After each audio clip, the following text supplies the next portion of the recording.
That's what I was saying. Did they not have an actual collar called Lee? Oh yeah, the mining town. Yeah. My uncle was a miner. Oh, well, you'll appreciate perhaps my wee quiz that I'm going to ask.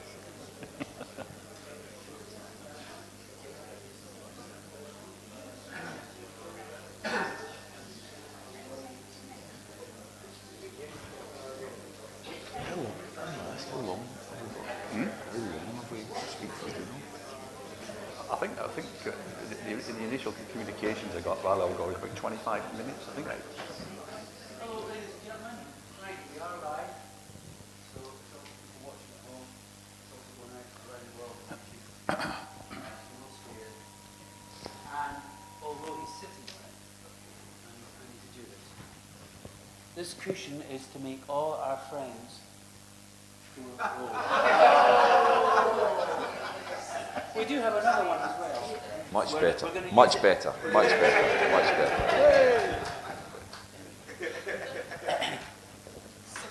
thought we could settle it. Anyway, I'll pop back in a minute. We are around Golden Lights, so I'll leave you able to hand. Thank you so much, David. My savior.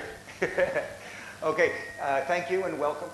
Welcome to the SSRG meeting. We haven't had one for about 3 years, and it's been it's a really rewarding experience to have it again. And so on this first panel, we'll be talking about welfare in an independent Scotland.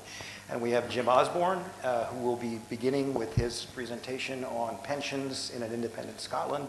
Then Neil will give us his view on, and then we will have Tommy Sheridan speak about it. So, Neil's going to go first. as you like. Okay. Neil will be going first. So I'll turn off my microphone so there's no feedback.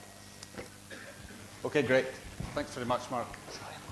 Okay, thanks everyone for coming along and supporting the SSRG Day. The last conference was a great event, and I'm hoping that we'll have many constructive discussions and debates today. What I've chosen to look at is Scotland's future in terms of its prosperity through independence, and I'm hoping David can come back and put my slides up as opposed to Jim's, which would be helpful for everyone. Do you want to have Jim go first? Well, it's a bit difficult to do it. My slides aren't there. Just let Jim go first. You have, Oh yeah, I'm happy to go. all right. Well, so right. Okay. Yeah, that would be grand. I think we're all psyched and ready to go. Minor technical glitch, of which I take absolutely no responsibility for.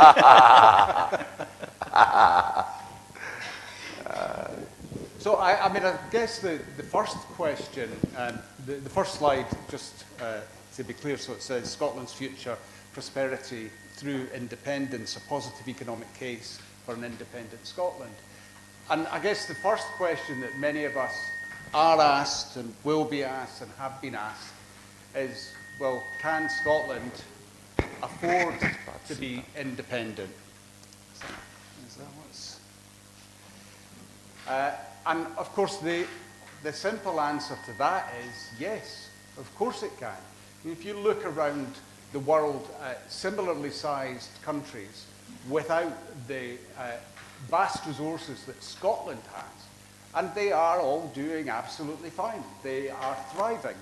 They are making the decisions that they want to make for their people and in their best interests, and they are doing well. And on the other end of the scale, you have countries such as Norway who are doing more than fine.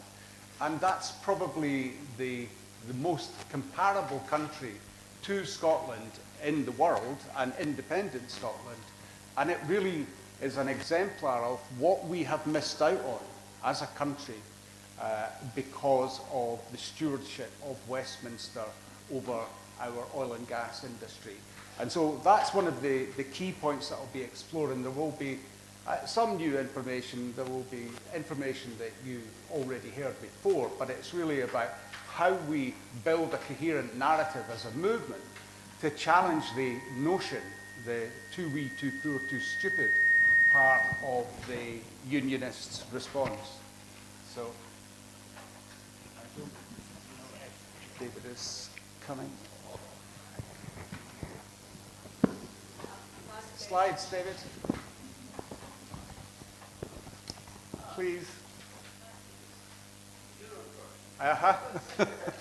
Yes. Of course, communication must be improved in an independent Scotland.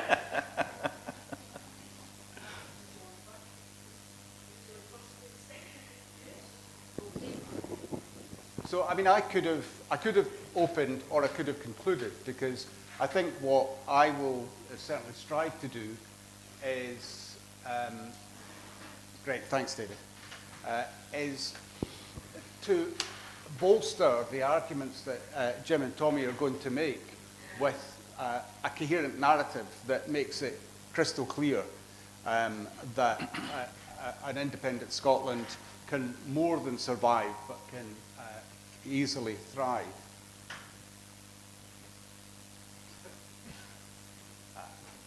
Right. So independence is a new beginning for Scotland. Now, these are the key arguments that were advanced back in 2014, that democratic self-determination would allow us to elect the governments that we elected, rather than ones that were foisted upon us by our neighbours down south. It also would release our economic potential. We know since the 1970s right through to now that much of industry has been offshored, in other words, exported into the economies of other countries, and that has had a devastating effect on our own population. So it would allow us to tailor the economic ambitions of Scotland to the needs of the Scottish people and to the skill set of the Scottish people. The other element, I think, that many people were galvanised around was the idea of a fairer society, which is effectively what we're talking about this morning. Much of that could be paid for by nuclear disarmament. We know we pay about £3 billion annually to support arms down south, and you know, that is, in comparison to other countries such as Ireland, a significantly larger proportion wasted on weapons that we would hope are never to be used, and certainly not in our name. And it gives us not just a stronger voice internationally, it gives us a presence, because at the moment we don't even sit at the table. We are regarded, both within the UK and in certain parts of the wider world, as a region of another country. You know, you'll hear people in media talk about Scotland as if it's part of England. And that is a challenge that we cannot ignore. So asserting our identity as a nation is absolutely essential. So first thing to really consider is, well, what is well-being like as part of the UK? So certainly in my lifetime, it has been pretty dreadful. And it has been controlled by political parties that the majority of people I know never voted for, particularly with Conservative governments that have seen fit to experiment on the population of Scotland, and indeed to take away our economic prowess, whilst at the same time reaping all of the benefits of our vast natural wealth. And so in recent times, we've had 16 years of austerity since the Conservatives came in 2010. With a Labour government, not only has that continued, but it's actually gotten worse. The Labour Party have taken decisions that not even Theresa May would take, with the cuts to winter fuel payments and the absolutely outrageous attack on disabled people more recently. But all of that really has done is that it's created significant job insecurity, income stagnation, the welfare reform programme has had a detrimental effect, not just on the quality of lives of people, but actually on health outcomes. And there's numerous studies, including from the Institute for Fiscal Studies, where they've looked at the excess mortality related to the welfare reform. Welfare reform is killing people. It's hastening people's death. And whether that's from the flagship stories that you see either in the media or read in the paper, where these extreme cases of starvation or destitution happen, there are so many others that are not seen, that lie hidden, where people fall into ill health and die. And that has a direct cost on our NHS. It puts additional pressure on the NHS because they are the last line of defence, if you like, when people really get into a state of collapse.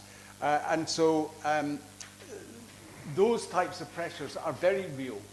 Brexit has had an impact on our quality of life and well-being because we've been taken out of a union that most of us were happy to be in. And then I would make at this point, going back to the 70s, through Thatcherism, Blairism, and into Starmerism, if that's even a thing, is the increasing neoliberalisation of UK politics. UK politics, when I was a lad, still had a socialist component, sometimes quite extreme socialism with an active communist party.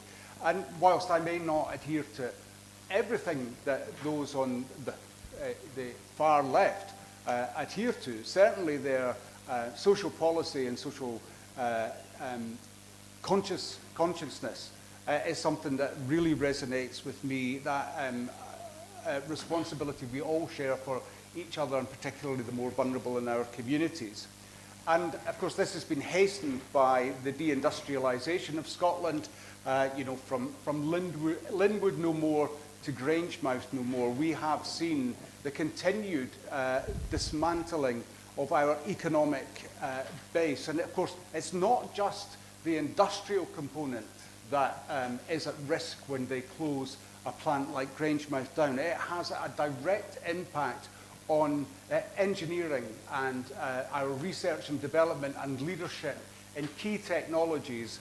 And those are absolutely essential to an independent Scotland making it its place in the world. So all of these activities in terms of the well-being of Scots in the UK have had a very negative effect on our population. And then, of course, this is all compounded by the robbery of our resources from under our nose and the use of those resources to prop up failing policies or neoliberal policies of successive Westminster governments. And of course, all of this was known. All of this was predicted. And all of it was quite deliberate.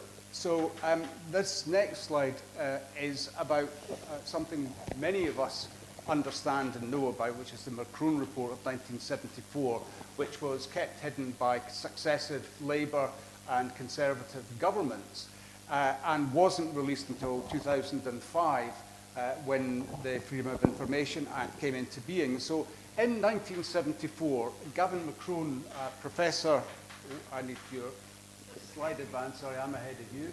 So the Macron Report stated the following. These are just a sample of the findings. So an independent Scotland would tend to be in chronic surplus to quite an embarrassing degree. North Sea oil revenues would transform Scotland into one of the richest countries in Europe. The potential budget surplus would be so large that it would be difficult to spend all of it on domestic activity. Control over it would give Scotland a strong currency, low unemployment, and significant fiscal flexibility. And so no wonder they did this, because they had the power to do it and to defeat the independence movement then. And what you have to bear in mind is that in 2014, when Professor Macron was asked about the findings of that report, he again reiterated that yes, the findings were correct. So anyone who says that the Macron report is irrelevant to the current context is frankly making a point for the birds. It's absolutely relevant because not only is oil and gas still a viable proposition, but we now have added into the resources of Scotland a vast renewable reserve across a range of different technologies. So anyone who suggests that the Macron report is old news is quite frankly wrong. So this again is another slide of some of the detail from the Macron report. So embarrassingly rich due to oil. North Sea oil was described as a bonanza. Stronger than the currency would be stronger than the British pound and comparable to wealthy nations rivaling Norway or Switzerland. Oil revenue could be fully retained, and the UK government obviously suppressed this report. Now, nothing has changed. That deception is very real. But what happened instead of realizing all of those vast benefits was that we saw mine closures, steel closures, shipbuilding closures, a breakdown in community cohesion across all of those different communities that were founded around those industries, a sharp increase in rates of mental health issues, alcohol and drug misuse, and an escalation of deprivation in many, many communities. Now, that's very easy to say, but I don't know if you'll be able to see the detail on this, but this is a summary of that I pulled together of the key indicators of industrial decline in Scotland between 1974 and 2000, and then beyond 2000 you can look at the multiple index of deprivation to look at the data. And there's a continuing decline, although it's not as sharp as it was back in the 80s and 90s. So manufacturing job losses have gone down by, or went down by 20,000 a year between 79 and 87. Industrial employment share went down from 42 to 21 between 1951 and 1991. The Glasgow manufacturing employment base went from 400,000 to less than 150,000 between 1950 and 1980. And unemployment in Glasgow peaked at minus 14% in the mid-1980s and declined to 49% by 1999. And health outcomes, and this is in the West Central Scotland, the area most affected by deindustrialisation, there are significantly higher mortality rates. So what was inflicted on Scotland was intolerable, inexcusable and unforgivable, and still it goes on. We know in the communities that we reach out to as we campaign that this is the reality of far too many of our people's lives. And of course, that was the wealth hidden from Scotland, but Scotland's hidden wealth is all too clear to see. So in terms of our vast resources, we have 96% of all UK oil, 63% of gas, 90% of UK hydropower, 25% of Europe's wind and tidal potential. We are self-sufficient in renewable electricity many times over, yet 1/3 of Scottish households live in fuel poverty, and energy costs continue to rise exponentially. What's worse is that this robbery is only set to continue. This is the cover of a document called Beyond 2030 that was published by the replacement part of the national grid. They're called NESO these days. Now, I went to the presentation, the launch of this last year, And it was incredibly difficult to sit and listen to the company present this information in the way that they did, because they spoke about taking the energy resources from one part of Britain and putting them where they're needed. And of course, to my ears, that was, we are going to steal Scotland's energy and give it to England. Now, I don't know if this is probably the most important figure from the report. And you'll see, hopefully you can see that on the map, the transmission of energy is shown where the big yellow dots are where it's made, so that's predominantly wind farms. And then where it lands in Scotland, it's swiftly subsea cabled down to the southeast or mid-England for use. And where it does land in Scotland, it follows an on-land cabling, so new pylons will be constructed right down Scotland to take the remaining energy away. Now, that's, in one respect, that's bad enough. But the reality is that Scotland gets absolutely no revenue, nothing, for all of this energy. So in terms of our welfare and pensions provision, this is lost money. There is no way to use that money for the betterment of Scotland, and not only that, we are paying either the same or increased rates for our own energy when it's exported back to us. So that, I think, that graphic really illustrates exactly what's going on now. In my optimistic view of the world, the upside to this is that they are putting in infrastructure that upon independence, we can install meters at the top end of the transmission cables and charge pretty swiftly for all of the energy that is being taken from Scotland's shores. So that is the one benefit. So, I mean, why does all of this matter? Well, as I said at the beginning, every other state of a similar or smaller size around the world is that's independent is doing quite well. Our near neighbours, of a similar size, so Norway, Ireland, are flourishing. And the reason they're flourishing is they're able to tailor their economic policies, their welfare policies, their benefits policies to the needs of their people and the size of their economy. And small independent countries can create robust, compassionate welfare states, because that is a choice that being an independent country gives you. So the question then is, why not Scotland?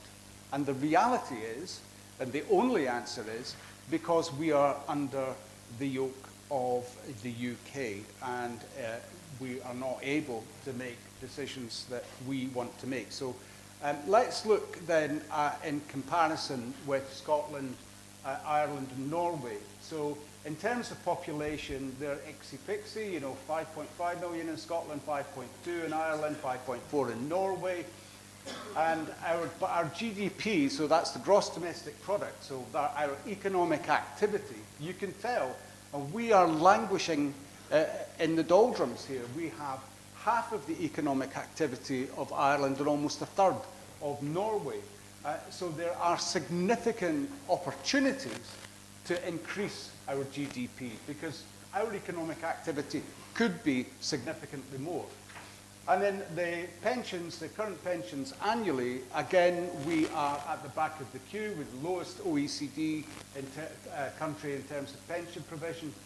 And then there's some commentary on the type of model used. The next slide expands a bit on that. I'm sorry they're a bit busy, but it is important to get all of that information in. So this looks at a bit more detail at the pension type, the highlights of how they're welfare system works, the funding model and their health provision. And it really just sets out how these countries are able to tailor, as I said, the needs or the provision of their health and welfare system to the needs of the people without having to succumb to the desires or wiles of their near neighbour. So in terms of the lessons from that for Scotland, Ireland shows how a former UK nation can design tailored humane welfare systems. Now, if anybody remembers back in the 80s, Ireland, in its early days, before it became a thriving economic hub, was tied to the UK pound. And for that and a variety of other reasons, really struggled to lift itself out of economic despair. And it was when the EU came into being that Ireland really found its place in the world and was able to survive and thrive. And I think a lot of that was to do with the control that the UK continued to exert on Ireland through that monetary union. And really the euro liberated Ireland.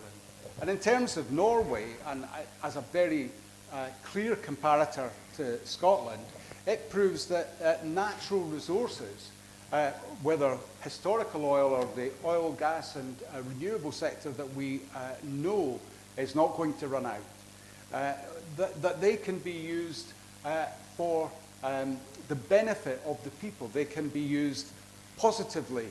And a robust welfare system prevents poverty more effectively than the UK model, which actually drives poverty and poor health outcomes. So the sovereign control of our country will enable us to match policies to our national values and to our population needs. And that's why it's so important that we understand and are able to articulate that there is absolutely no reason why Scotland cannot thrive as an independent country. So in terms of a little bit partly political here, but in terms of our vision of justice and security in retirement, what we're currently looking at is a Scottish triple lock. Now that Scottish triple lock will protect pensions in the following ways. They would be linked to inflation, they would be linked to earnings growth, so those are two, whichever is greater. But even if they didn't give sufficient uplift, if there wasn't any change in those, which would be unusual, there would still be a guaranteed 2.5% increase annually. So that's the kind of approach that is possible. There could also be the potential to have an immediate £1,000 annual boost over the UK pension, address the injustice that was visited on WASPI women. And this could all be funded by redirected defence spending and energy revenue that is currently lost to Westminster. I'm almost at the end. We need an active economy to be able to pay for welfare. Welfare does have to be paid for, so we need to think creatively about the economic model that we use. Now, I'm not advocating for this, and there will be some people who think this is unpalatable, but if you look at the way that Estonia kick-started their economy, they had very low corporation tax to attract inward investment, and that's how they grew their economy, and that's how they have an affluent society. And so there are things that would be, that I would normally be opposed to that may need to be looked at. We need to have a digital government and tax system, transparent public finance, most importantly, real investment in research and development and innovation and through our universities and industry, and we need to create a business-friendly environment. That is the way the world works. And so independence gives us the economic power for social justice. Natural wealth can support world-class services. Like Norway and Ireland, we can successfully chart our own path. Now, the last slide is really a play on Project Fear. So that's all been reasonably optimistic, upbeat. I think that it stacks up. But the real risk to the people of Scotland comes not from independence. It comes from the known knowns about the threat of a dwindling welfare and pension system in the UK. There was a report published this week by Scottish Widows, and it reported the following facts. So a worsening retirement outlook. They have stated that 2/5 of UK citizens are not saving enough for retirement, up 35% in 2023, risking retirement poverty. There are people with insufficient savings. So I just want to get these. So half of the surveyed individuals admit they're not saving enough for their later years. The impact of the cost of living crisis has affected everyone, so those living costs are outpacing their lifestyle, and that is having a detrimental effect on long-term financial planning. And the projected retirement income it has increased from 15,500 to 17,200, but it in no way maintains pace with the increase in inflation. But probably the most important aspect of this is young people. So young people are under enormous pressure. They're expected to save for a home that none of us would have considered in terms of cost when we were younger. But there's only 42% of young people in their 20s saving or able to save for their retirement, and 23% only achieve a minimum retirement lifestyle. There are competing priorities for their savings, but a fifth of young people cannot save at all, and I don't think that will surprise anyone because the access to spare cash is all but dried up. But it's also low to middle earners who face challenges. Those earning 20 to 35,000 in their 30s are most likely to contribute only the minimum 8% under auto-enrollment, increasing their risk of inadequate retirement funds.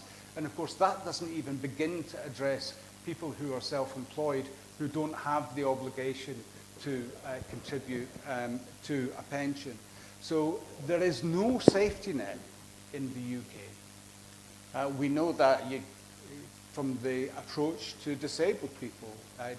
Disabled people are having their benefits withdrawn whilst legislation to allow them to have assisted deaths is going through Parliament. It is absolutely horrific.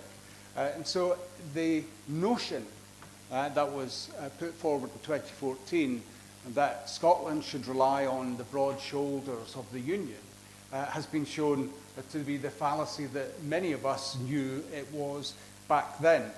And so I think that not only is it important that Scotland becomes an independent country, it is absolutely essential that we do that, and we do that at speed. I think any idea that we can hang on for another decade is absolutely fanciful. We need a clear plan at the next election to make a clear demonstration of support for independence. And if we're able to do that, then within 2 to 5 years, we can be through the gate and setting up our own welfare and pension system that is fair and appropriate for the needs of the people of Scotland. Thanks very much.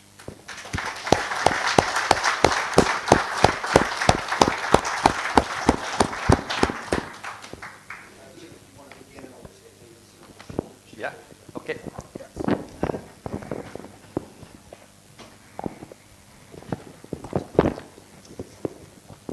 Well, I hope that what I've got to say in the next 20 minutes or half an hour will leave you all with some food for thought, because I'm going to take a different approach to thinking about the future of Scotland's pension system than has been traditional. Wait, a slide? Yeah. No.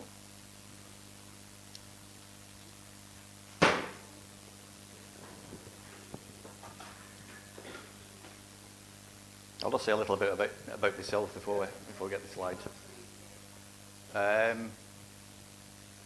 My previous life, I was a senior trade union representative in the company I worked for, which was a major insurance company, and I was 7 years a pension trustee. I've had an interest in pensions for over 25 years, which I suppose makes me a bit of an oddball, because most people think pensions is completely boring and dull. But my interest in becoming a pension trustee was really driven by this interest in the potential for pension funds to use their investments to create a better world, to put it in a nutshell. So I became a trustee in order to explore what was possible for pension funds. And since then, I began to think about what role pension funds would play in an independent Scotland back in 2013-14. So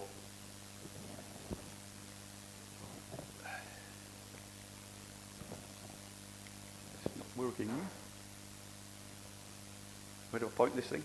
Doesn't seem to do anything.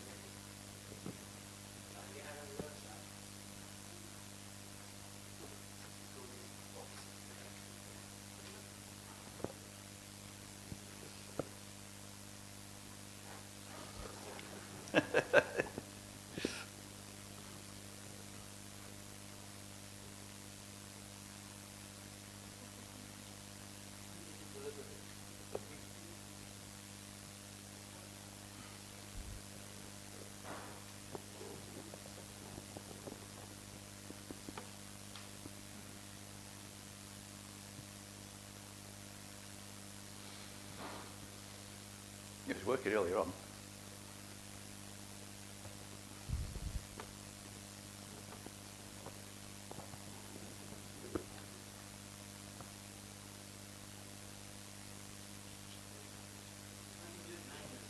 Okay, all right. I'll give you a shout when you change it over then.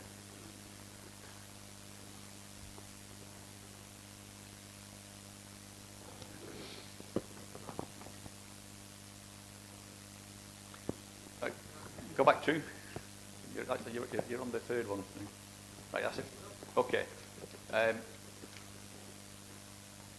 When we become independent, Scotland will inherit the legacy of the UK's pension system. So that consists of a flat rate state pension, which at the moment there's two different rates for some bizarre reason.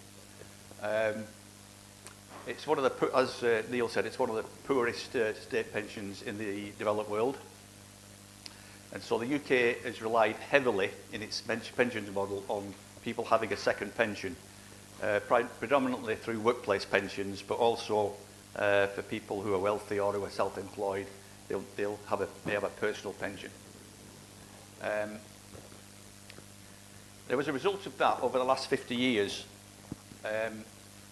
The pension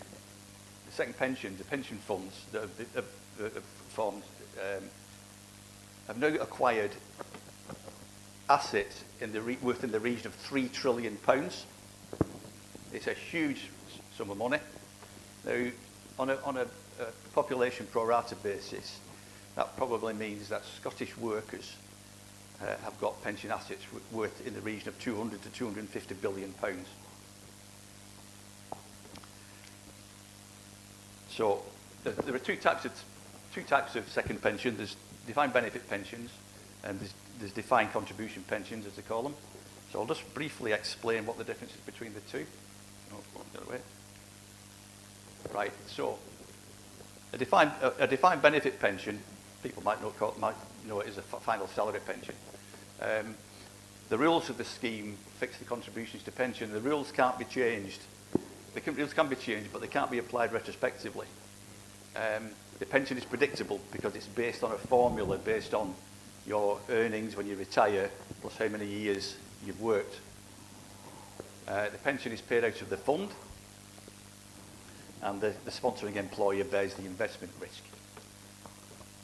Now, a defined contribution scheme, there's no rules which fix contributions to a pension. The pension depends on what investment return you get on the years that you've been saving money in this pension pot. So the pension is unpredictable. The pension is then paid not from the pot, but it's paid from an annuity which you can use, which you can buy with your pension pot, or you can draw down from your pension pot, keep parts of it continue to grow through investment, and draw part of it down over time. In defined contribution schemes, it's the member, it's the individual who bears the investment risk. And this is one of the major problems that we have in our pension system now, is that most defined benefit schemes have now been closed, other than those in the public sector, like the local government pensions scheme. I'm fortunate, I retired with a defined benefit pension, and because I had that defined benefit pension, I was able to work out what my pension would be when I retired. And I retired early, but I was able to work out what my pension would be because it's a defined benefit. So that's just a brief summary between the two types of pension. Now, what the ambition is behind my proposals is to restore defined benefit pensions in Scotland after independence. Now, defined benefit pension is basically what it means. It's an earnings-related pension. Your pension relates in some way to your pre-retirement earnings. So what I'm proposing is that our ambition for independence is to restore defined benefit pensions in Scotland. Now, the UK state pension is a flat rate state pension. And as you can, what I've shown here on the left-hand side there is what percentage of earnings that pension represents. Now, for people in the lowest 10% of the population, if they're getting the lowest state pension of £176 a week, the state pension only replaces 38% of their earnings.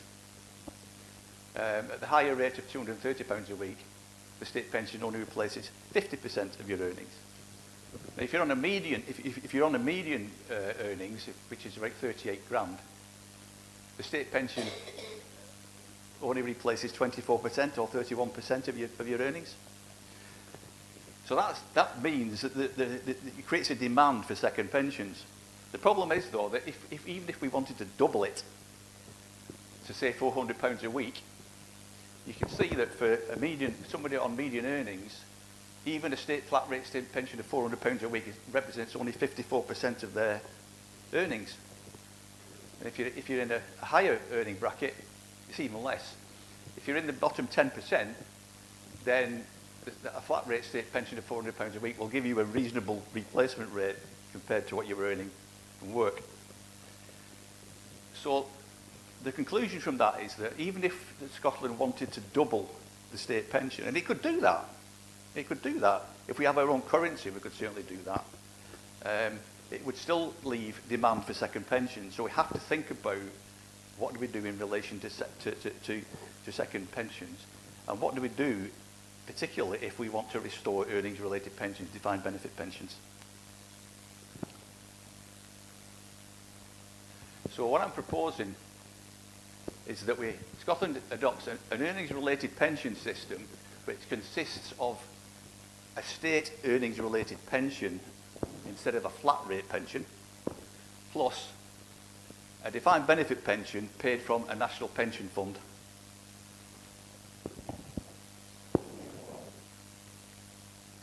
Right, now, if we want to restore defined benefit pensions, we can't rely on employers to start reintroducing defined benefit pensions. There's a reason for that. And what I've tried to do with this simple chart is to show a typical, it is the universal trajectory of what happens with a defined benefit pension scheme sponsored by an employer. So when it starts at point 0 in time, there are no pensioners. So there are an infinite number of contributing workers relative to the number of pensioners. So for a period of time, there are no pensioners, so the fund builds quite quickly. Once the first pensioners retire, the ratio of contributing workers to the number of pensions falls over time. Eventually, it falls to such a level that the payment of pensions relies heavily upon investment returns, and this is where the big problem, pensions have a problem. Employers are just not prepared or don't have the capacity to take the investment risk. If you actually looked at the ratio of workers to pensioners in the local government schemes, you'll find that there are just over one employed person contributing to the fund for every pensioner. It's not sustainable. That's why DB pensions have vanished off the face of the earth. But what happens during this trajectory between the point where the first pensioners retire and the scheme is closed to new members is that the scheme isn't closed initially. What happens over time is that the employer starts to change the rules of the scheme. Now, I was 20 years a union rep, and I went through three cycles where we were negotiating changes that the company wanted to make to the pension scheme. They involve a reduction in the benefits and or an increase in the level of contributions. So that happened in my company's scheme in the 90s. In the early 2000s, the company decided to close the scheme to new members. So everybody who joined the company from that point onwards was offered a defined contributions pension, not a defined benefit pension. Those who were still working for the company could carry on with the defined benefit. But that means that the number of contributing workers falls more steeply relative to the number of pensioners. So eventually, the company closes the scheme altogether because it can no longer bear the costs. And the company then becomes responsible for funding any deficits. So eventually, they close the scheme completely, and the final stage is they transfer it to a private pension provider in a process called buyout. So we can't rely, if we want to restore a defined benefit pension to Scotland, we can't rely on employers to do it, which is why I'm proposing that we create a national pension fund. Right, so how would we do it? Well, the UK have already done something similar in the past, because in 2008, in the Pensions Act 2008, they introduced the rule of auto-enrolment, whereby every employer and employee was required to enrol in a pension scheme, all defined contribution pension schemes. And one of the big multi-employer pension schemes that was set up is called NEST, which stands for the National Employment Savings Trust. And it's one of the funds that's available for employers to enrol their workers in. It's a DC scheme. Scotland could introduce legislation to create a national pension fund, but create it as a defined benefit scheme under the rules. So, from the start date, the auto-enrolment would apply to all new workers who start work having left full-time education for the first time. Employers and employees pay contributions into the NPF. It's mandatory. Existing workers would be given a voluntary option to transfer into the scheme, so they could transfer in their own other pension schemes into the fund. And employers would have the option to transfer their whole pension schemes into the National Pension Fund. That would give an employer an alternative to transferring their scheme into a private pension company.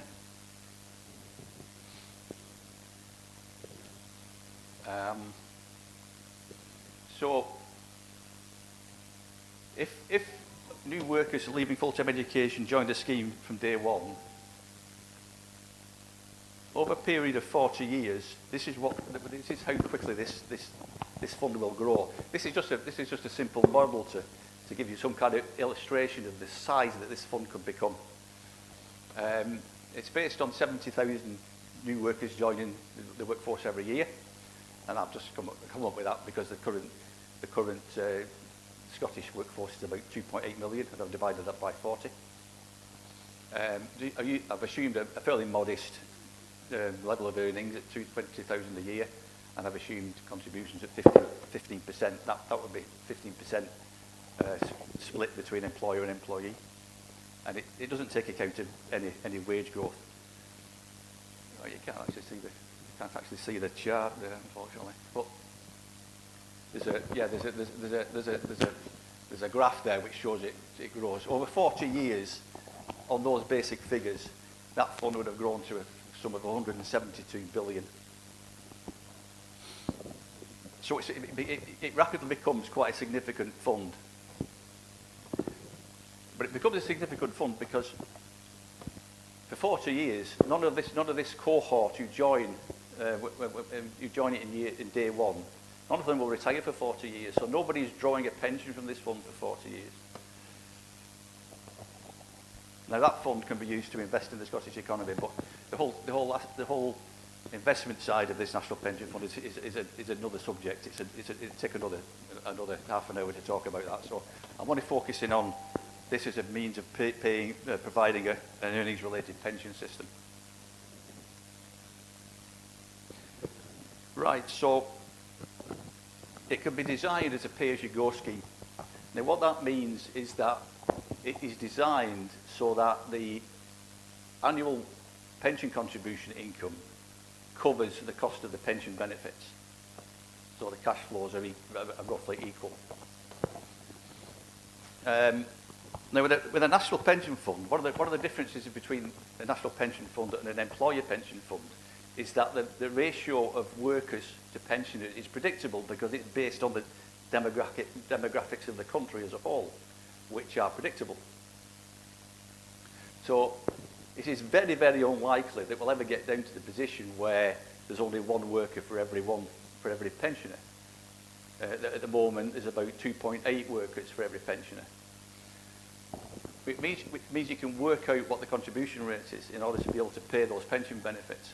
It's quite simple. It's quite a simple equation. If you want to achieve a replacement rate of 50% of earnings, then you've got a ratio of three workers to every pensioner. The calculation is 50% times a third, which means your contribution rate is 16.7% of payroll. Now, if you compare that with the kind of contribution rates which are required in the local government pension schemes, which is about 25% payroll, and on top of that you're paying national insurance contributions, this is a much lower cost way of actually doing it.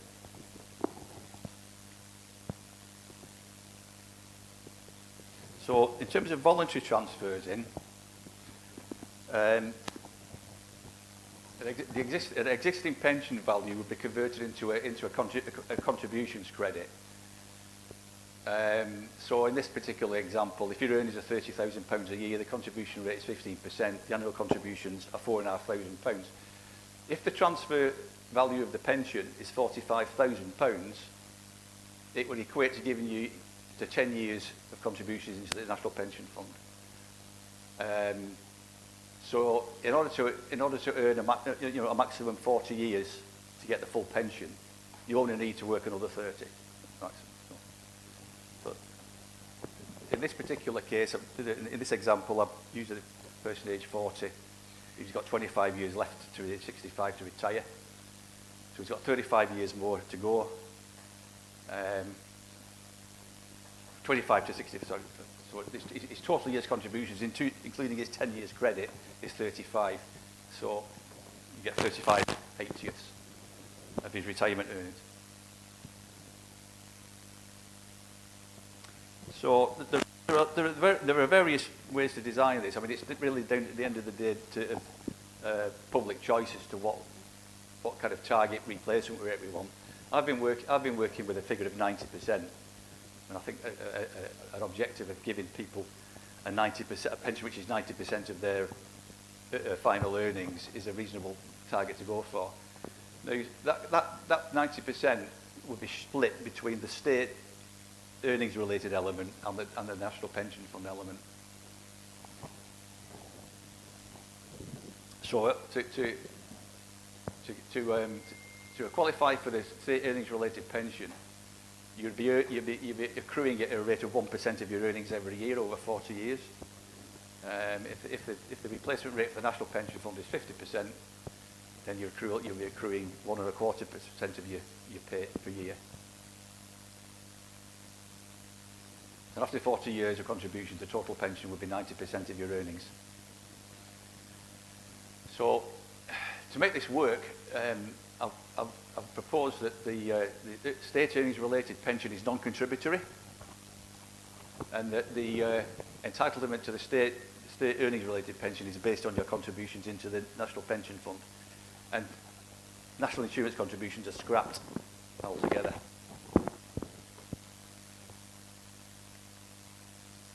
So what about the state? What about the UK state pension? Because people will have a UK state pension at independence. Well, the easy bit is that the payment of the UK state pension will be taken over by the Scottish Government. I mean, even if Scotland doesn't have its own currency, Scotland collects more in national insurance contributions for Scotland than is paid out in pension benefits in Scotland. So this is the easy bit. The idea that we will insist that the UK government continues to pay our state pension is for the birds. It gives them control. It will give them control of how quickly the state pension increases anyway. So the easy bit, this is the easy bit. So there are a number of options here what people could do with that state pension. They could keep it.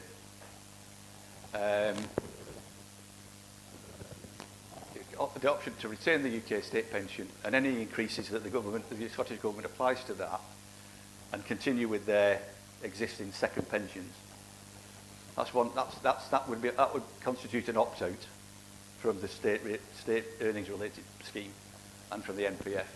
So it gives them an option, and that might be an option. People on lower earnings might be better off to stick with a flat rate state pension.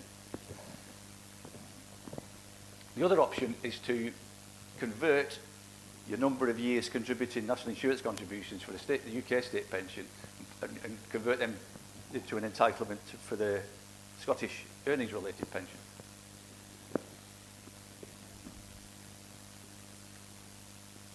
So the number of resulting options here is you retain the flat rate state pension, the NICs are abolished. The state pension contributions are paid instead of NICs, but if you've opted out of the National Pension Fund and the state related pension fund scheme, then you pay state pension contributions, which is the same rate as you're paying into the National Pension Fund. So you don't pay any more or less, which if you decide not to opt into the earnings related pension.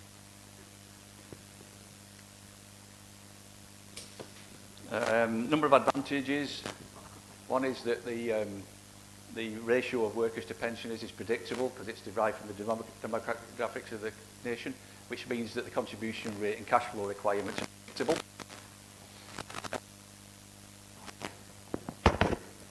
There's no change of pension scheme when changing employer.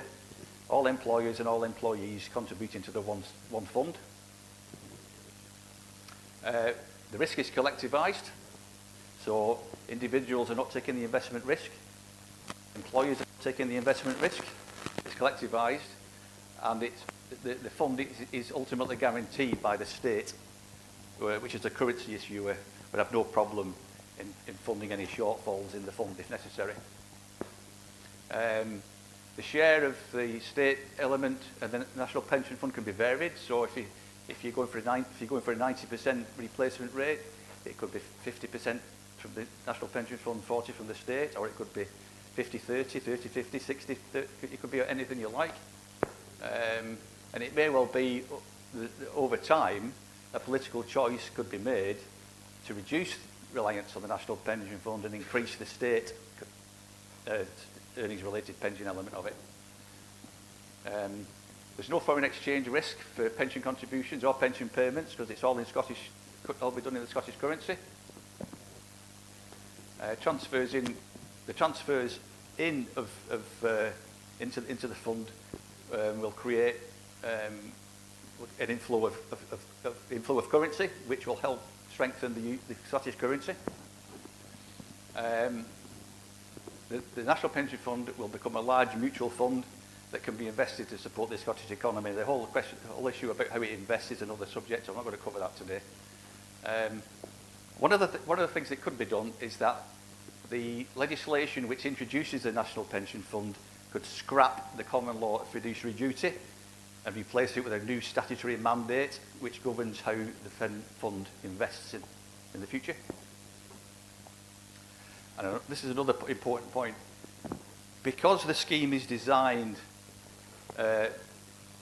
so that pension contributions are the primary source of cash flow to pay pensions, it means that the money in the fund doesn't need to seek very high investment returns. And this is one of the problems that the UK government is having in getting pension funds to start investing in the UK economy, because trustees are saying, no, we can't because we can't get a big enough return. There's too much risk. But if we've got a fund which is growing over 40 years to something in excess of 172 billion, and it will be a lot more than that, because that's a pretty modest model I've used. It could grow potentially to excess of 300, 400 billion. If you've got a fund that size, you could probably invest on a no-loss basis, which would reduce the cost of capital in the economy. And in fact, if this was to succeed, it could actually replace banks as a source of investment in our infrastructure and industry. So I think that brings me to the end of. I know it's been a lot to take in. I've been thinking about this for a long time. So a lot of it will be pretty challenging and pretty new for a lot of you. But if anybody got questions before we break up or over lunch, happy to talk.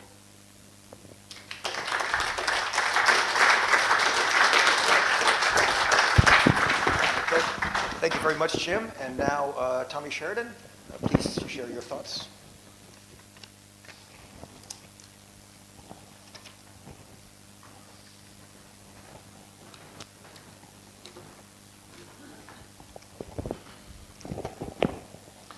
First of all, thanks very much, Mark, for the invitation to come along today. Very pleased to be given the opportunity. I have to say, I don't know about you guys, but when Neil spoke earlier, I thought the package that he presented was excellent, some fantastic information there. I would really hope to get a copy of the slides, because I think we would all love to be able to access that information in relation to our arguments for independence. Having the facts and figures at our disposal is an enormous advantage when you're trying to convince people, particularly those that have got fear about the future and fear about change. So it was excellent, Neil, thoroughly enjoyed it. And then Jim's got up there, and absolutely brilliant, Jim. Fantastic. This is exactly what has to be done before we go into elections, before we engage in battle again in relation to independence. Because what Jim has done there is he's shown practically the benefits of independence, and using one of the most important issues.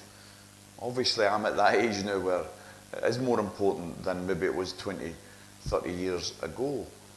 But pensions are more and more discussed, and I think they're a massive, massive issue. And what you've laid out there, Jim, I think is an excellent exposition of exactly what's possible. And you made it sound so straightforward, and I was going to use the word simple, but I don't mean simple, because talking about pensions is never simple, that's for sure. I need to watch I don't shout here. So I think it was brilliant, Jim. Really, really pleased, and I make the same point about your slides. I hope they're made available, because I'd love to take them away and study them. And I'd also love to be able to ask you, if we can, to tweak certain things. You were talking about contributions, you were talking about the level. But I'd also like to have analysis of a lower pension age, for instance.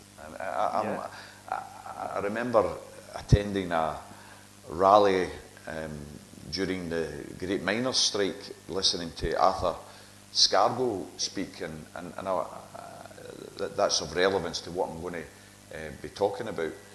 But I remember him making the point that why on earth as a society do we sit back and accept that the government can increase pension age instead of lowering the pension age?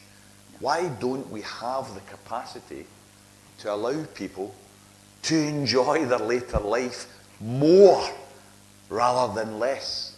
Because we're compelling people to work longer and longer.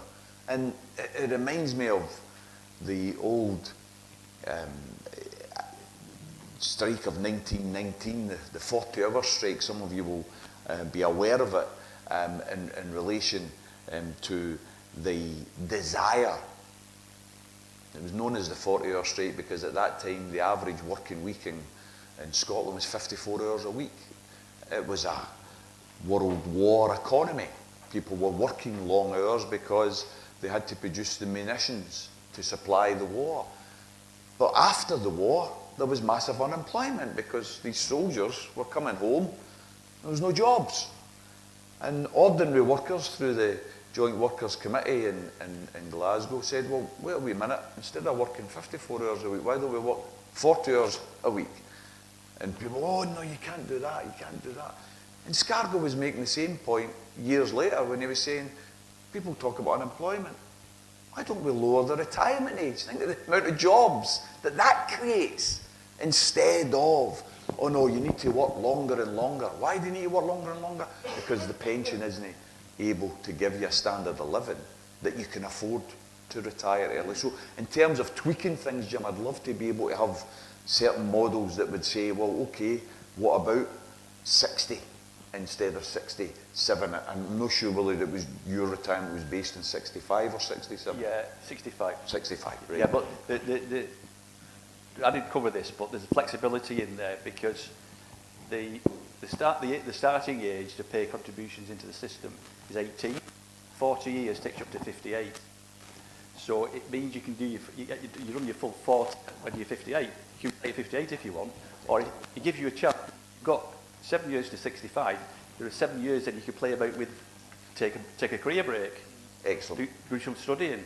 Do some So there's flexibility in caring. the model. Yeah, and the 65 only needs to be a reference, it doesn't need to be a fixed thing. So you can work beyond 65 if you want to, in order to get to your 40 years. That's the robustness that you want to hear about, that you can tweak these things, that you can look at different models. It's fantastic. I really do hope you make the slides available, because I'd love to study it more, and I'm sure everyone else would as well. We'll take care of that. Brilliant, absolutely brilliant.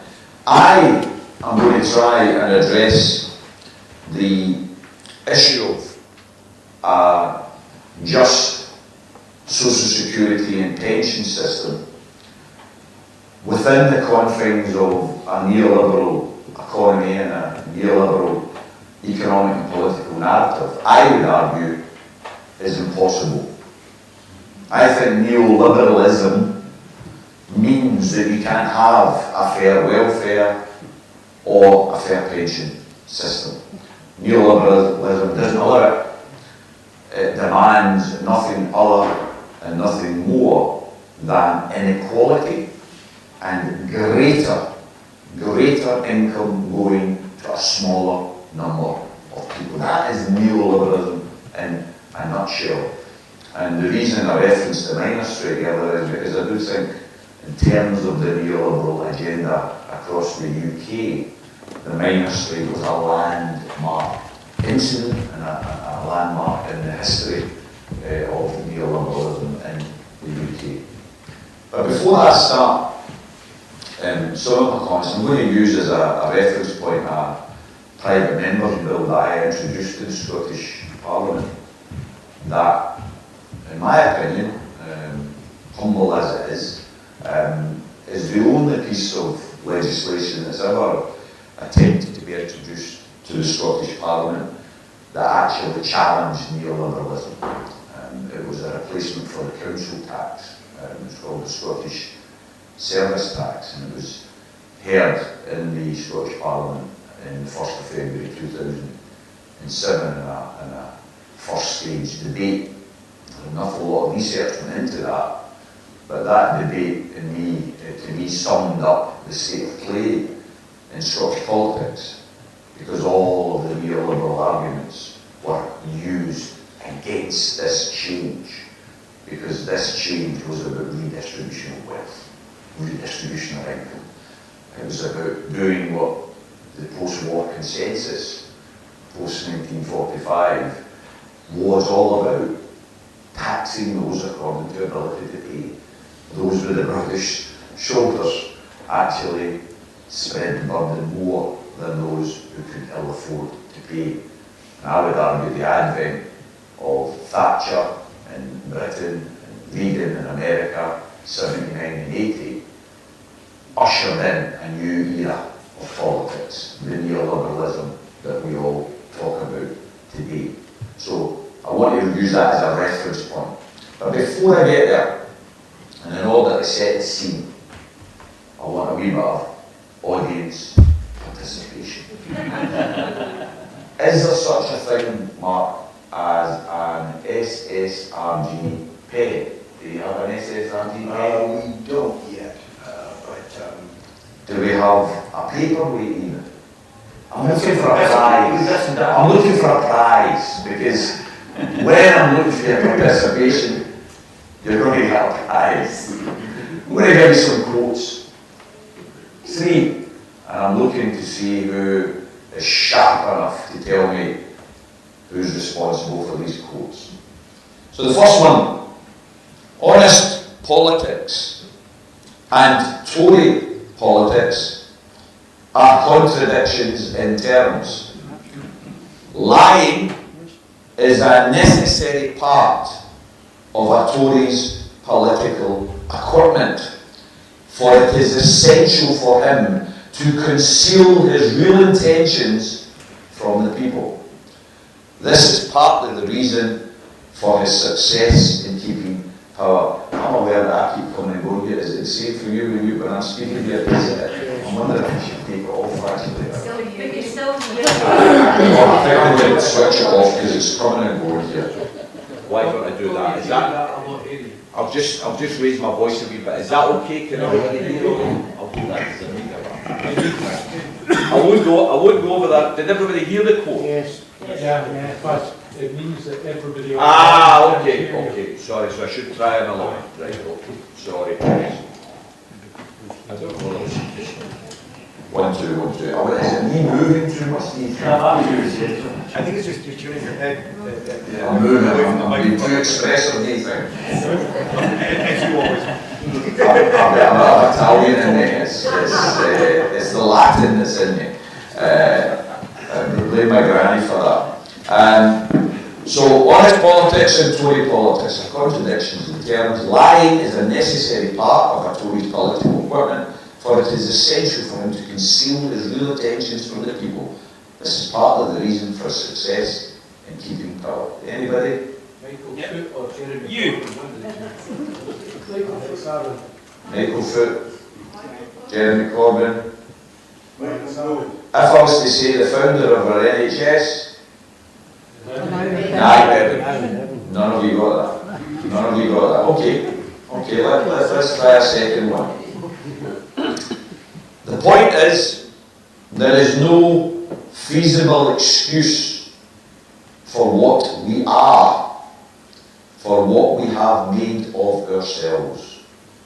We have chosen to put profits before people, money before morality, dividends before decency, fanaticism before fairness, and our own trivial comforts before the unspeakable agonies of others. Jimmy Reid? Tony Benn? Jimmy Reid? Jimmy Reid. Anybody else? That was a Scotsman. It was an author. It was Ian Banks. Ian Banks. And I love it as a quote because it sums up to me what we have become. Yeah. And that's what neoliberalism has been. It's actually, it's still a final one, and a warning for anyone watching who isn't over 18. We were told earlier not to use abusive language. I apologise. When you're quoting someone else, I think you're allowed to swear. Of course. So God was creating man, and his little assistant came up to him and said, "Hey, we've got all these bodies left, but we're right out of brains, we're right out of hearts, and we're right out of vocal cords." And God said, "Fuck it. Sew them up anyway. Smack smiles on the faces and make them talk out of their arses." And lo, God created the Tory party.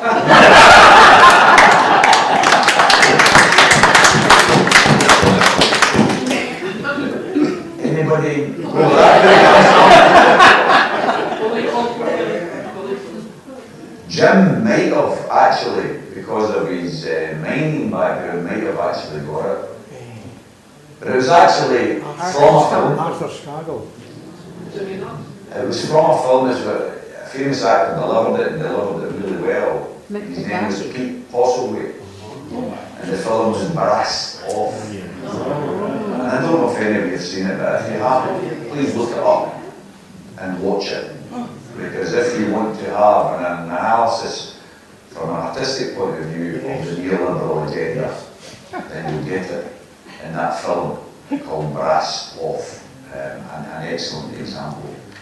There's another wee example I just wanted to throw in there. None of you got the prize, so we don't need anything. We didn't need the pens after. But there's another wee example, a wee sketch which I often refer to when I'm trying to explain how ridiculous the neoliberal agenda is and how ridiculous their political and economic strategies are. And it's a wee sketch from Rory Brenner.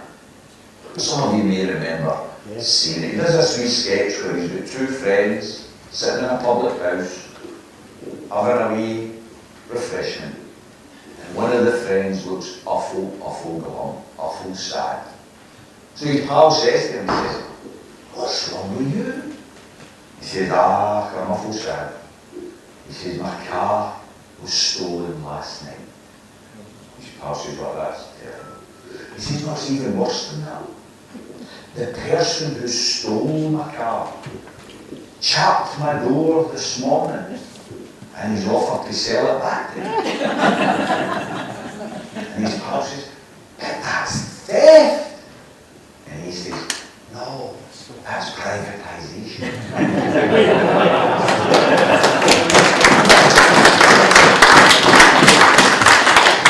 Think about it, brothers and sisters. Tell Sid, remember the advert, tell Sid you can buy shares in British Gas. We already own bloody British Gas, why would you want to buy shares in it?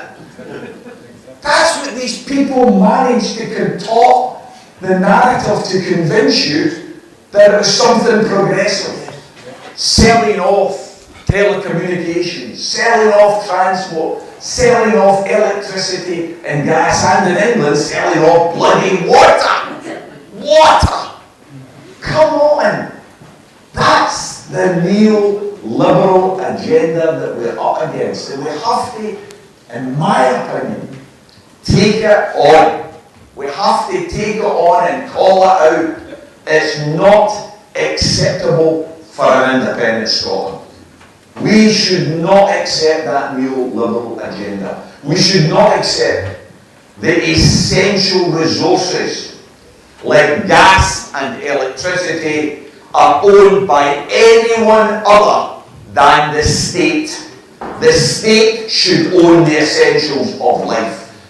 When someone goes home and turns on the light, we shouldn't be putting money in somebody's private pocket.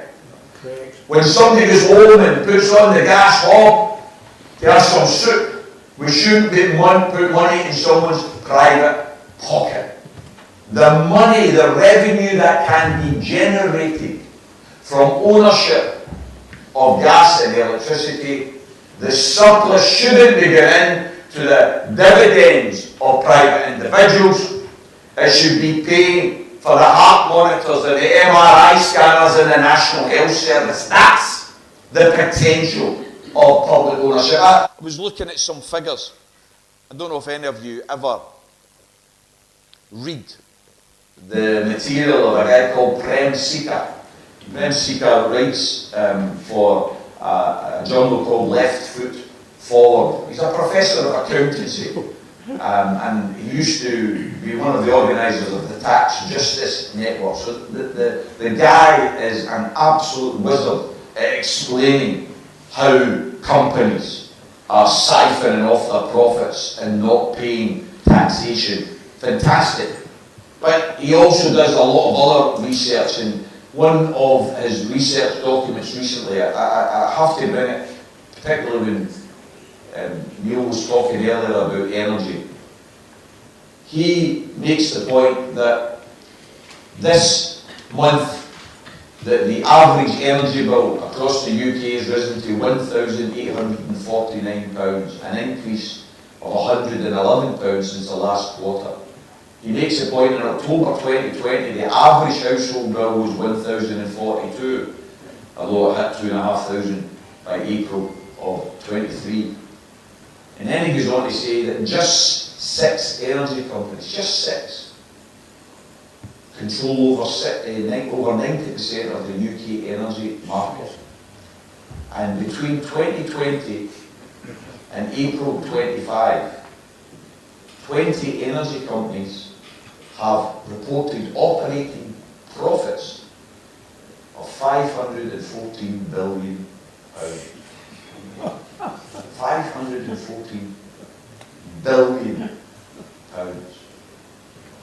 He makes the point, since the pandemic, electricity and gas supply companies, so those that supply the electricity and gas, their profit margins since 2020 have increased by 363%. Profit margins, 363%. The electricity generation companies have increased their profit margins by 198%. These facts and figures, these statistics, they are an essential context to people like us arguing for a better welfare system, arguing for higher minimum wages, arguing for higher standards of living. Because the retort you often get is, we can't afford it, we can't afford it. But these companies can have profit margins increasing by 363%, reporting profits of £514 billion, but we can't afford to give people enough benefits to live on. We need to challenge it. If we want a better Scotland, we need to challenge that narrative. We can't have that narrative. One of the ways I tried to challenge it when I was in the Scottish Parliament was to use the private members bill facility, because obviously when you're not the government, then you don't run the policies. But the private members bill facility allows you as a private member to go and do a bit of research and come up with ideas and try and get enough support to get private members bills discussed. In my first 4 years in the Scottish Parliament, 1999 to 2003, I managed to introduce 2 private members bills. One was the abolition of pinions and warrant sales, and to this day, it's still the only debate in the Scottish Parliament where the result went against what was predicted. Because what happened, and very, very quickly, just to let you know, it's quite instructive actually. Because what happened was the afternoon of the debate, the Labour Party called an emergency meeting of all its MSPs because it had heard that some of them were thinking of voting for this bill to get rid of warrant sales. I mean, it was Keir Hardie who first wrote it into the Independent Labour Party's constitution in 1883, so you can understand why somebody in the Labour Party might say, well, that's a good idea to get rid of forcibly entering somebody's house, taking their furniture out and selling it at a public auction to embarrass and humiliate them. Why is that still in the statute book? Shouldn't we get rid of that? So some of the Labour MSPs were worried about voting against that. So a man who had had a heart attack a couple of weeks earlier got out of his sick bed, to go to the Friends Meeting House, which was just down the hill from where the Temporary Parliament was sitting at the time, to try and whip the Labour MSPs into voting against that bill, to voting to keep warrant sales. That man was Donald Dewar. Donald Dewar, statue Donald Dewar. He was out of his sick bed to go to the Friends Meeting House, and all of this is from John McCalgan, who was at the meeting and he was a co-sponsor of the bill. He argued that we can't allow the spur to payment to be taken away because that's what warrant sales represented, a spur to payment. Absolutely disgraceful. Problem is, the meeting overran. And poor wee Jim Wallace, who was the Deputy First Minister at the time for the Liberals, they'd already decided they were voting against it, and he's already on his feet, arguing that it's going to be voted down. Problem was, when all the Labour MSPs all started funneling back into the chamber, they had a rebellion. They said that they were only prepared to back it, and they were going to abstain. And their abstentions meant that with the SNP backing it, it actually got passed. Against all of the predictions, it actually got passed. And still the first time that's ever happened in the Scottish Parliament, because for those of you who don't know, everybody's already whipped into the way they're voting at 5 o'clock, so there's no votes in the Scottish Parliament where you don't know what's going to happen, you already know. And that was an example. A second private member's bill was the Free and Universal School Meals Bill, which had massive support across the whole of Scotland. Civic Scotland backed it to the hill, because it meant not just taking away the embarrassment, the means tested. Oh, wee Johnny gets a free school meal, because his mum and dad are poor. Oh, but Jamie doesn't get one, her mum and dad aren't just quite as poor, so they don't get one. Ridiculous. Means tested kids, for goodness sakes. And we have an obesity crisis that we've got, a diabetes 2 crisis that we've got. Why not have healthy meals, sourcing good Scottish produce, so that you get a win-win situation? That won the support of the STUC, Gingerbread, all of the Child Poverty Action Group. Everyone in Civic Scotland supported it. The SNP backed it. Disgracefully, you know the Tories are going to refuse it. But disgracefully, the Liberals and Labour voted it down. The reason I bring that to the attention is that it's important that you know this hypocrisy, because they're all going on about now, oh, it's a free school meal, we sent to use free school meal, when they had the chance to introduce it. They voted against it. Don't ever let them forget that.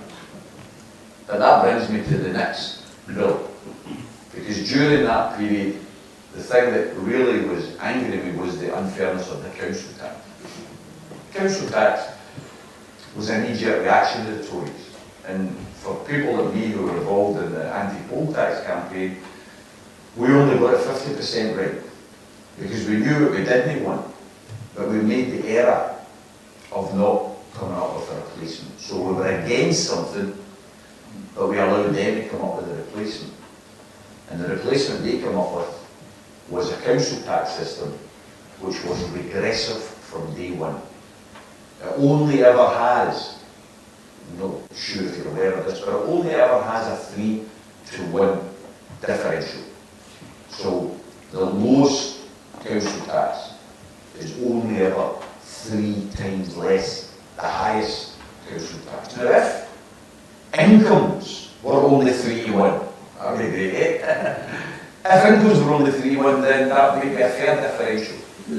Of course, incomes are 400 or 500 times different, but the council tax itself isn't. So you get, in terms of the council tax, it'd be very regressive because it hurts the poorest most. So we come forward after consultation with the University of Paisley, Professor Mike Danson, Professor Jeff Whittam, University of Strathclyde, Professor Christine Cooper. All of them professors in either economics or economic planning, and we got them to research a new tax that was based on income, not based on property. And before I move on, can I just say I agree with taxing property. I agree it should be taxed. The problem with the old rating system and council tax is we tax properties without taking cognizance of the fact that family homes often have pensioners in them who don't have the income to go with the home because they brought the families up in that home. They now live in that home. They're getting a big property bill because it may be a 3 or 4 bedroom apartment, but they don't have a big income. So taxing properties like that can be a very unfair procedure. Taxing income is the surest way, to try and redistribute wealth. And the service tax was introduced with 5 different bands of marginal tax rates that started off with the zero band. If your income is less than £10,000, you don't pay a thing.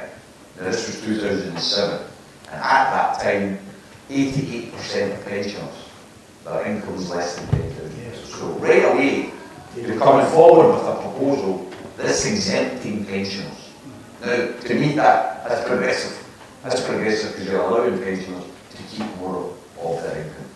It then went from 4.5 up to 12, up to 18, and eventually the top rate was 20%. And I'm going to say something here which may shock you, but I could have been accused of being a liberal. Because believe it or not, the Thatcher government of 87-88 had a tax regime with 60% marginal tax rate, 60%. So what we were introducing in 2007 in Scotland was actually no more than what the Tories proposed in 1987. So the idea that you're introducing something that is mad, loony left couldn't really stand up to examination when you realise in context that it was similar to what the Tories had in 87, 88. And of course marginal tax rates have to be understood because when you have the idea of a 20% tax rate, well the 20% isn't applied to someone's income, all of it. It's only applied to the portion of the income above the rate at which you're taxing. And the only people in Scotland who would have faced a 20% marginal tax rate were those over £90,000 a year. This new tax system was very redistributive. 78% of council taxpayers paid less under service tax than they were paying under council tax. 78%. Now, that means 22%, not all of them, roughly about 6% were paid no more or no less, but around about 18% were paying more. And those who were paying more were paid more, their income was higher. And we went to the committee meetings, the local government committee meetings, with the professors, and the arguments were, you can't do this, you can't tax people more than £90,000 more, you can't tax them all. They'll leave. What do you say, Mr. Sheridan, to those who say that there will be a brain drain, there will be a flight of capital? These people will leave Scotland. What do you say to that? Now, I say, well, let's get a train ticket. That was my response. I had a bit of a problem. But the most important responses came from the professor who gave evidence. And they asked, what is your credible evidence to back up the claims that people are going to leave because of the higher tax? And they then come out with all of the links that people have to the country that they're working in, to the job that they've got, to the lifestyle that they've got. The idea that they're going to upset to leave because of the charged higher tax was just nonsense. It was absolutely without credible evidence. So we went to the Parliament and we argued, let's have this new system. Let's abolish the council tax, replace it with the service tax. Let's redistribute wealth radically in Scotland and give 78% of Scots more money in their pocket. As part of the argument, I was over the moon to be able to remember my first degree that way back in 1981, 85, it's still in uni, where I did that in economics and politics, and I learned of the theory of the marginal propensity to consume. It's a mouthful. But I actually was able to deploy it in the argument. Because what does the marginal propensity to consume mean? It means if you give a couple of pounds extra a week to someone on low pay, they'll spend it. Give a couple of pounds extra to a millionaire, they'll save it. So, not only are you improving the income of 78% of Scots, but you are guaranteeing extra economic activity because those Scots with that extra money would spend it primarily in Scotland, which means that Scottish businesses get more sales and revenue because there's a greater demand for their goods and their services. So it's a win-win situation. One of the faults at the SNP, I remember Mr. Smug himself, Mike Russell, he was MSP who spoke on behalf of the SNP, and he said, Mr. Sheridan talks about these laudable aims, and quite frankly, we would worry about people leaving the country, but the biggest flaw in this bill is it's supposed to be a local income tax. And we never called it a local income tax. We called it a Scottish service tax. The reason we didn't call it a local income tax is because the costs of setting up in 32 local authorities, collecting agencies that would be able to collect the money in each of those local authorities would be very prohibitive, but even worse than that. If you were to do that, you would accentuate the unfairness that's the very heart of the council tax. Where in Scotland is the highest council tax? Western Martin. Why? Because the greatest demand for services is in the poorest parts of Scotland. That's why the council tax is high. Second highest is Glasgow. Whereas the lowest council tax, places like Eastern Barton, some of the most affluent areas to live. If you set up a local income tax set locally, inevitably the highest local income taxes would be in the poorest areas. The service tax set a rate of income across Scotland. So that you pay the same. If we can wrap that up, we'll have a few minutes for Q&A. Set up across Scotland so that you pay the same if you're earning 90,000 in Perth or 90,000 in Paisley.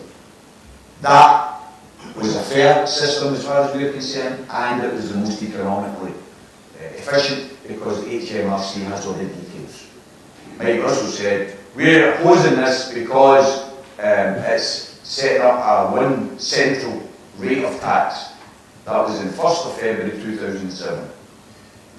By May of 2007, the SNP fought the elections on abolishing council tax and replacing it with a single rate of tax across the whole of Scotland. So the bold right argued against it, and then 3 months later adopted it, and that's what happened in 2007. So, from our point of view, unfortunately, the SNP refused to back it. Tories voted down, Liberals voted down, Labour voted down. We only get 12 votes. We only get 12 votes in Parliament. Alec Neil rebelled, John McAllen rebelled, and we had Margot, we had Dennis. They all stuck with it, and they challenged neoliberalism. My final concluding remark, therefore, is this. Challenging neoliberalism isn't going to be easy, because they have everything on their side. They have the media on their side, they have the narrative on their side. But if you're really sincere about socially just Scotland, it's impossible not to challenge neoliberalism. So if we want a fair pensions welfare system, all we need to challenge the neoliberal agenda. Thanks very much.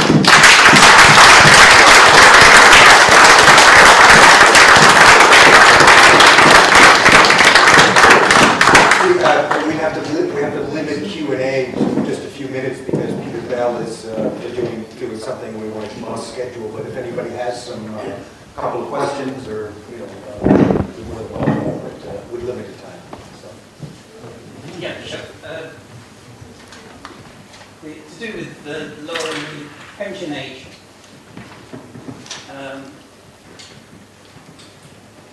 What you could add to that is the fact that if you do that, you're making jobs available for the young.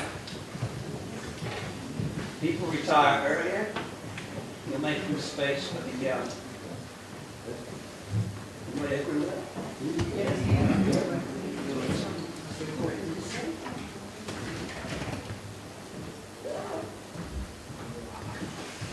Yeah, I agree with that completely. And not just that, but we're moving into an economy because of the deindustrialisation, the service economy, that many jobs are going to be at risk because of artificial intelligence. And so jobs will be scarce.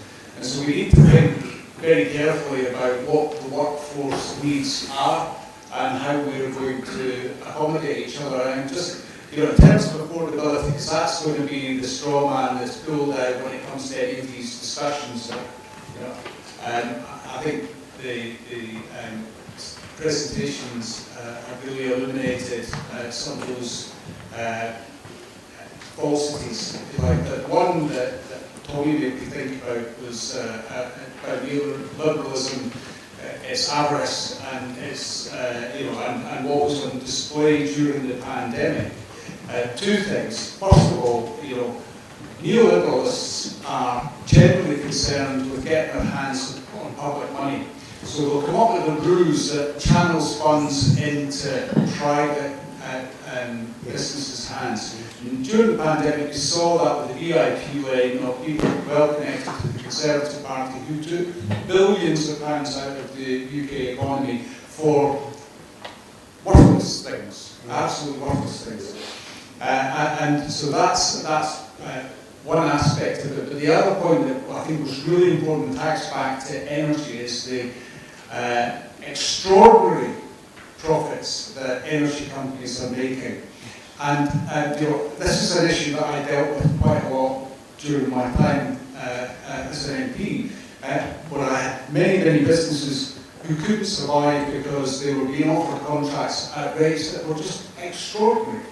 And what, through my investigation, work with others, what we discovered was that, and this goes back to a strand of neoliberalism called disaster capitalism, is in the situation of a disaster, they view that as an opportunity to increase profits. So they use the disaster as a ruse to sell you a lie that allows them to take more from you. And that's exactly what most of the brokers did.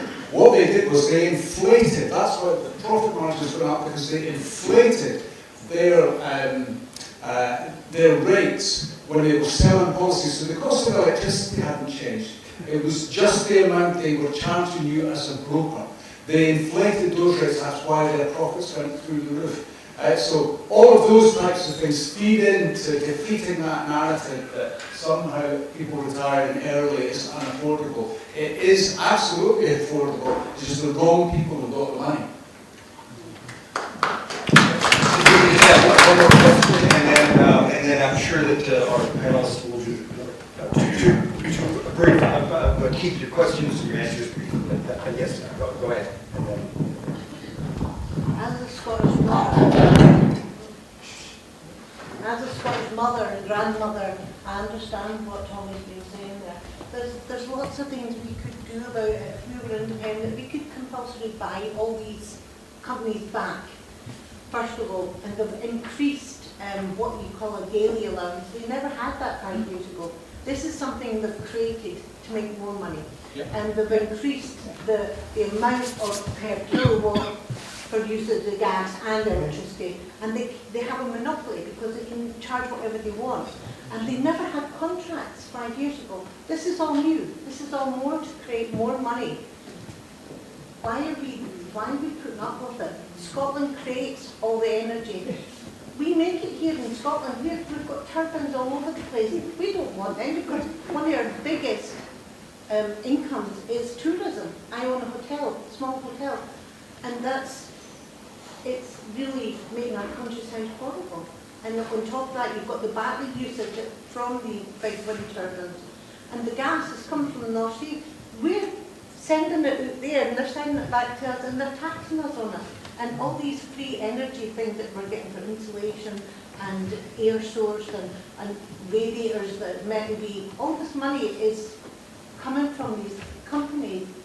It's supposedly come from the companies, but it's not, it's coming from English Scotland.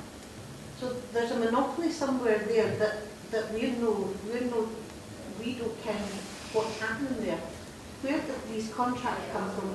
How can they create a different value for different people, for different contracts that never appeared? We didn't have them 5 years ago. Where did all this appear from?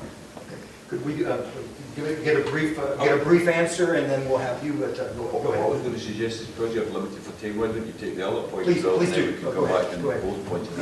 My question was regarding the pension, the costs that are accrued to companies. Company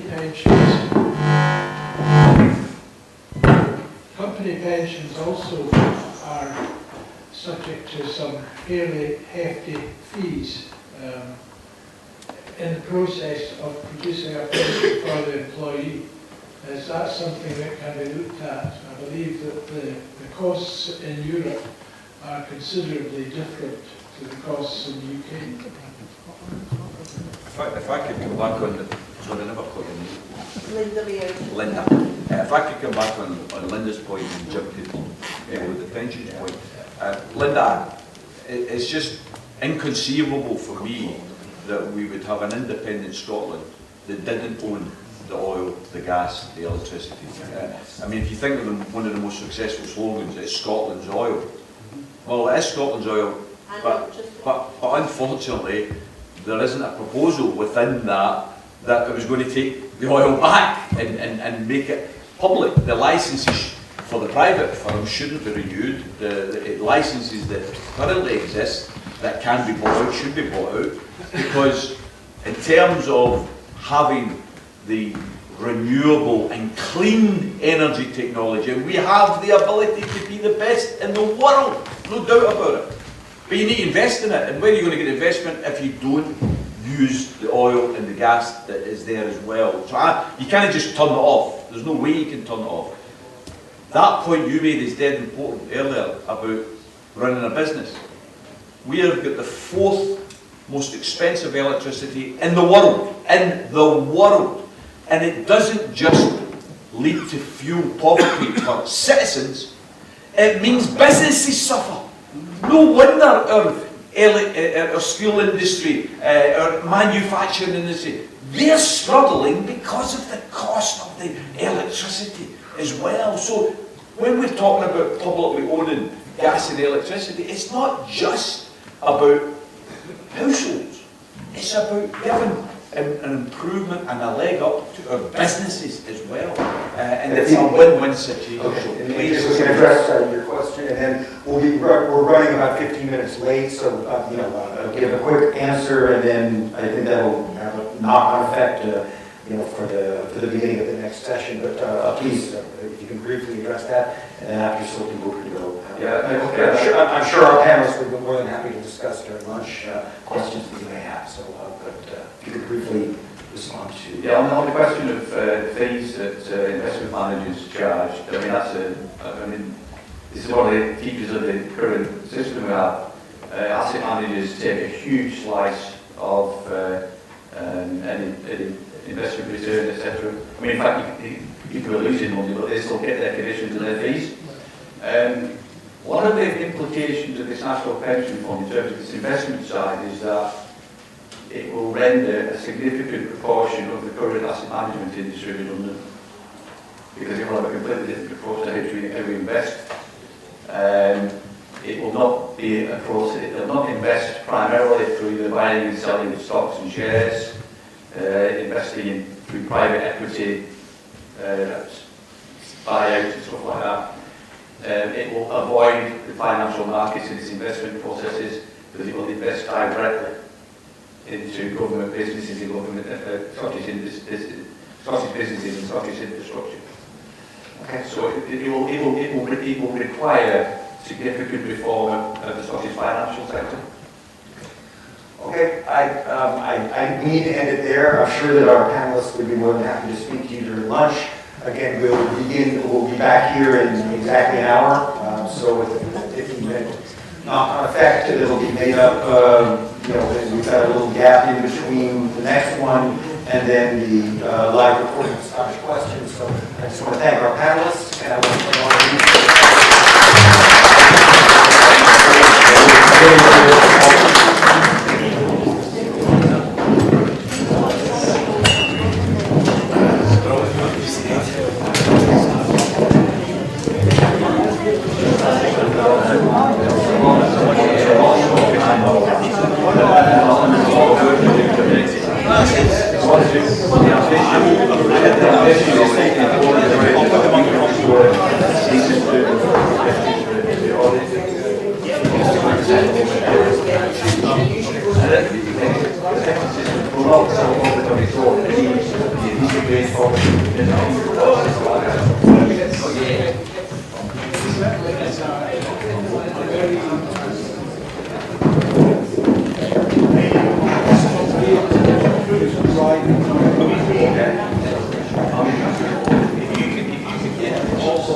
control and invest that, it can make a huge difference to our economic development. A huge difference.